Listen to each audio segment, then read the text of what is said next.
This is Into the Multiverse with Josh Peck.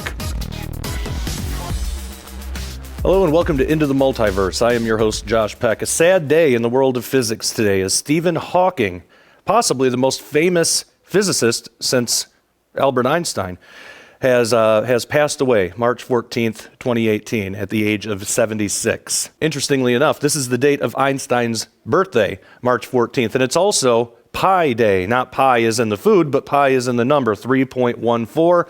March 14th, you get the idea. Anybody who is interested in physics or science, or anybody who's maybe even seen some episodes of The Simpsons is familiar with Stephen Hawking.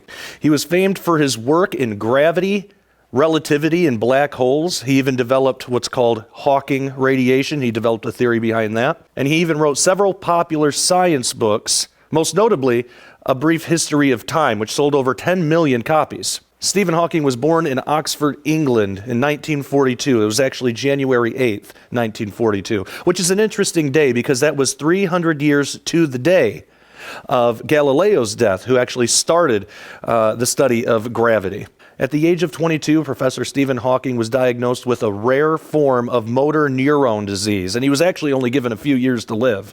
Now, clearly, he surpassed that as he lived decades past the age of 22, which is pretty remarkable given the rare form that he had. He was also the first to set out a theory of cosmology that attempted to join quantum mechanics with relativity, which again, if anybody has any interest in physics, or if anybody has watched this show, then you know that that's been a long time pursuit of physicists, even today, going back decades. It's a very long pursuit, and it seems there is no end, but only time will tell if we actually get there. In 1979, he became the Lucasian Professor of Mathematics at Cambridge, which actually was a post that was once held by Sir Isaac Newton. He also developed a theory of black holes, actually discovering that they leak energy and fade into nothing, which is a phenomenon that would later be known as what we mentioned earlier, Hawking radiation, which is absolutely phenomenal, really interesting. We'll have to do an entire episode on that someday on this show. And as I mentioned before, he also appeared on a number of television shows, including The Simpsons, Star Trek, even Big Bang Theory, if people are familiar with that show.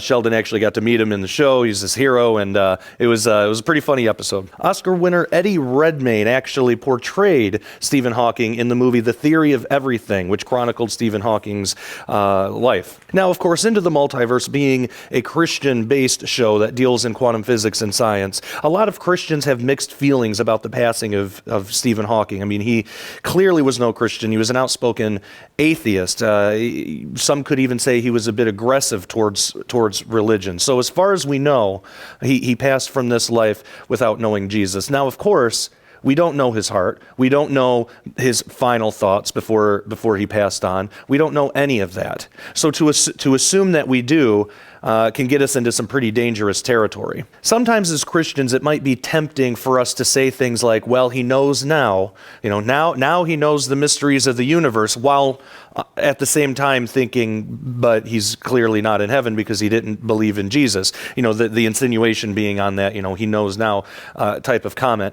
And it's just simply not helpful or really relevant to no pun intended, but to the gravity of the situation. Instead of thinking about it that way, we should be using this as a reminder, as Christians, as a reminder that atheists die every day. Atheists die. And we never know when their time is going to come up. We don't know when our time is going to come up either. Now, what's interesting is, as Christians, when another Christian brother or sister dies, a lot of times we comfort one another by saying, well, he's in the arms of Jesus now. Now he's in heaven. Now he's in paradise, eternal bliss, all that stuff. He's with God. And that's what we Christians use to kind of comfort one another. We'll remind each other that when one of our Christian brothers, sisters, family members, friends dies, that they are with Jesus. But to use that same tactic in the opposite way, to use it as almost a mockery when an atheist dies, and say, well, we know where he is now, we know where he is, we know what's going on now. That's cruelty. That's not comforting. It's not helpful. It's actually cruel. And while I understand this is not the majority of Christians who will take this approach, most Christians aren't going to go on Facebook or make YouTube videos saying some pretty really hateful things. But there are those who do, and of course, because they're the loudest minority, they get the most attention. So how do we as Christians respond to this? We need to remember that Ephesians 6:12 tells us that our enemy is a spiritual one. It's not other people. It's not unbelievers. It's not atheists. It's not New Agers. It's not Buddhists. Our enemy is a spiritual enemy. Satan and his minions are a true enemy. Unbelievers are just prisoners in a war that they don't even know exists. They don't believe it exists. They're not aware of it. So it's our job as Christians to rescue the prisoners of war. Rescue them, make them aware of the war that they're in. And we don't do that by mockery. We do that through love, through the gospel of Jesus Christ. So here we have an opportunity. We could get on Facebook, we could get on YouTube, we could mock Stephen Hawking, we could bring up some of the questionable quotes that he has out there about religion, or we could use this as an opportunity to pray for his family, for his friends, and really for everybody who still follows his work. Millions of people who follow his work. And I wouldn't even go as far as to say all of his work was bad, of course.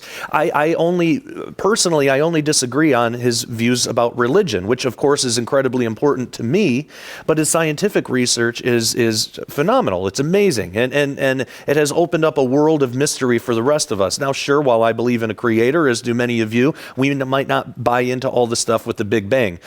But just from a scientific standpoint, his work with black holes and gravity and Hawking radiation and all this, there's a lot to be appreciated there. And it doesn't do us any good. It doesn't do anybody who follows Stephen Hawking any good. And it certainly doesn't do Jesus any good to just point out the obvious and say, well, because he's an atheist, he's in hell right now. That doesn't help anybody, and it only makes us Christians look unkind and just totally heartless. So instead of using this as an opportunity to mock the dead, I think it's far more beneficial to use this as an opportunity to teach the living. Don't mock the dead, teach the living. Here we have an opportunity that we can actually bridge the gap between us and scientific, materialistic, atheistic unbelievers. Even people in the New Age who will use things like quantum physics to promote their own worldview of spirituality and stuff. We can use this to bridge that gap and say, well, look, he passed away not knowing the mysteries of the universe. So while this life might not provide us enough time to understand all the mysteries of the universe, what we can know right now is the truth of the gospel. We can know Jesus Christ. We can know what he did on the cross for us. We can have access to those answers after this life. We might get a little taste of it now, but after this life, and every single one of us is going to die someday. Every single one, atheists, Christians, Buddhists, New Agers, everyone. So it's important that we use this to spread the gospel instead of spreading a message of fear and hate and ignorance. And if we're tempted to go out on social media and say something just truly unchristian, or have some negative attitude or something that doesn't represent Christ, we might want to stop and ask, how many of us truly prayed for him when he was alive? How many of us are praying for all the other atheists that we don't like? Richard Dawkins, anybody who gets a lot of, who gives and gets a lot of flack to and from Christians. Sure, they can be abrasive people, absolutely. But do you think they're doing that because they know the truth? Of course not. It's like for those of you who have children out there, you can only expect so much out of your children based on how much they know. You know, if you have a 4-year-old, you're not going to expect the same things out of a 4-year-old that you're going to out of a 12 or a 16-year-old, or an adult for that matter. So in a spiritual sense, we could think of it the same way. These people don't even know Christ yet, so of course they're going to be abrasive. Of course they're going to be antagonistic towards Christianity. Many of us were too before we came to know the truth. So again, instead of using this as an opportunity to, make smart remarks or jokes or even just tell the reality of the situation that Stephen Hawking is in right now, unless it's done through love, unless it's done through absolute love and understanding, we should use this as an opportunity to preach the gospel and show people the love of Jesus Christ that we have within us. We have an opportunity to show that now. So let's not be like the rest of the world. Let's not be like some of these other so-called Christians who want to mock somebody when they died because they didn't believe in Jesus, who want to mock the situation that atheist now finds himself in. Let's be better than that and use this as an opportunity to bridge the gap. Show the love of Jesus. Get out there, preach the gospel, talk to your atheist friends, because you don't know if they're going to have another day on this earth. You don't know if you're going to have another day on this earth. I don't know if I will either. And we're going to have to all stand before our Lord and Creator someday. And when that happens, we want to be able to give him a good report. So all that being said, I hope you all are having an excellent week. I know I said before that this week was going to be the week of the big famous Zoltan Istvan interview on transhumanism and Christianity as we battle it out head to head. No, it wasn't like a battle or a debate or anything, but it was a good conversation. That was going to be this week, but because of Stephen Hawking's passing, and I just felt it was more important to get this out this week. So next week will be the Zoltan Istvan interview. It's over an hour long, and I think you'll all get a lot out of it. I certainly did. I believe Zoltan did as well. If you haven't had a chance to do so, make sure you subscribe. Also, if you are on this channel and you're looking for Chalk Talk, which is another show that I do, me and Donna Howell, sometimes Justin and Wes Fall are on. Joe Artis Horn has been on, Derek Gilbert, where we analyze Bible verses and tell you what they really mean in the cultural and historical context. If you're looking for that, which used to be hosted on this channel, it has moved to a new channel. We did an announcement video, but in case you missed that, go back, look for the announcement video. It's really easy to find. The screen cap in YouTube is just a big chalkboard that says that Chalk Talk is getting a new channel. And make sure you subscribe to the new Chalk Talk channel. Until we get enough subscribers and people watching and enough view hours and stuff that YouTube wants, we can't create a custom URL. And there's a lot of restrictions that we have that with those unlocked, we can provide a better viewing experience for all of you at home. And we want to do that. So make sure you go to that channel, subscribe. You can find the link to it in the announcement video on the Into the Multiverse YouTube channel, on this channel if you're watching this on YouTube. And again, if you haven't had a chance to do so, make sure you subscribe on this channel too, because it's still very important. And click the little bell, because apparently subscribing doesn't mean anything anymore. You got to click the little bell and tell YouTube that you want to be notified that whenever I upload new videos, anything like that. Make sure you do that on Chalk Talk as well. So all that being said, I hope you have a wonderful week. I love you all, and I can't wait to see you next week for the Zoltan Istvan interview.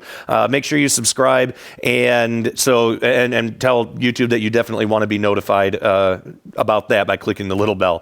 Thank you all so much, and until next time, take care and God bless.